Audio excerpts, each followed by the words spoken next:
Hi friends, welcome to my channel. ఈరోజు మన కిచెన్లో ఎంత టేస్టీగా ఉండే బ్రెడ్ హల్వాని చాలా సింపుల్గా ఈజీగా ఎలా చేసుకోవాలో చూపిస్తాను రండి. ఇక్కడ నేను బ్రెడ్ హల్వాకి 6 బ్రెడ్లు తీసుకున్నాను. ఇక్కడ మిల్క్ బ్రెడ్ తీసుకున్నాను. మీరు కావాలంటే శాండ్విచ్ బ్రెడ్ అయినా వాడచ్చు. సో ఇలా తీసుకుని బ్రౌన్ పార్ట్ అంతా కట్ చేసేయండి. మీరు కావాలంటే వీటితోనైనా చేసుకోవచ్చు, ఇలా రిమూవ్ చేయకుండా కూడా చేసుకోవచ్చు.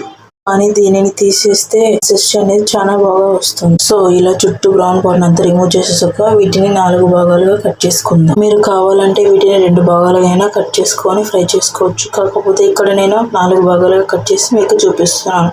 ఇలా కట్ చేసిన వాటిని ఒక ప్లేట్లోకి తీసుకొని పక్కన పెట్టుకుందాం.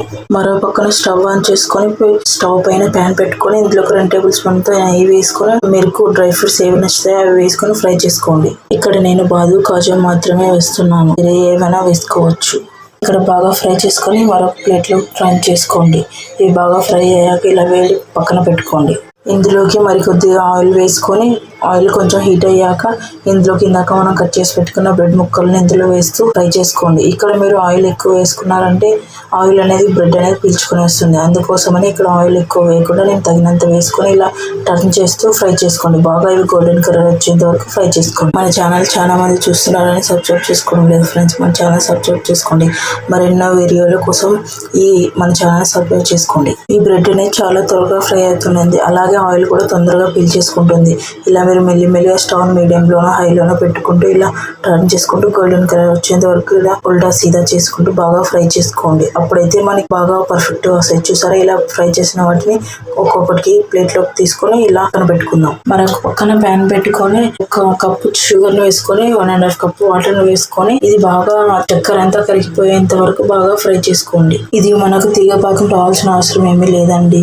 కొంచెం జిగురుగా వచ్చిందంటే సరిపోతుంది. గులాబ్ జామ్ కన్నా కొంచెం జిగురుగా వస్తే సరిపోతుంది. చూసారా, ఇలా నేను ఏలికి పట్టుకొని ఇలా చూపిస్తున్నాను కదా, ఇలా కన్సిస్టెన్సీ వచ్చిందంటే సరిపోతుంది. ఇప్పుడు మనం ఇందులోకి ఇందాక ఫ్రై చేసి పెట్టుకున్న బ్రెడ్ ముక్కల్ని అన్ని కూడా ఒకటి తర్వాత ఒకటి వేసుకుంటూ ఇలా మనం బాగా ఆయిల్ దీంట్లో వేసుకొని ఫ్రై చేసుకుందాం. ఇవి వేసిన తర్వాత స్టవ్ అనేది కొంచెం మీడియంలో పెట్టుకొని ఇదంతా బాగా ఇలా స్పూన్తో నొక్కినట్లుగా అంటూ బాగా కలుపుకోండి. ఇలా మొత్తం బ్రెడ్ అనేది ఈ దీంట్లో కలిసిపోయేంత వరకు ఇలా కలపండి. కొంచెం స్టవ్ అనేది మీడియంలో ఇలా ఒక 5 నిమిషాలు కలిపిన తర్వాత ఇందులోకి 1 కప్పు కాచి చల్లార్చిన పాలను వేసుకుని ఇదంతా కూడా మళ్ళీ ఒకసారి బాగా ఒకసారి అంతా కలుపుకోండి.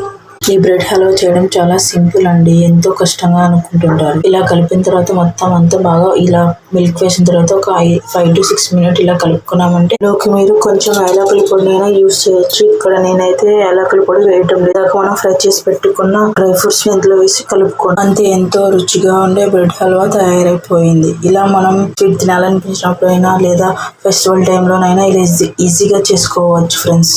ఈ స్వీట్ రెసిపీ మీకు నచ్చితే వీడియోని లైక్ చేసి షేర్ చేసి మీ ఫ్యామిలీ మెంబర్స్ షేర్ చేయండి. అలాగే ఈ టేస్టీ రెసిపీ మీకు ఎలా కుదిరిందో కామెంట్ సెక్షన్లో కామెంట్స్ చేయండి. Thank you for watching.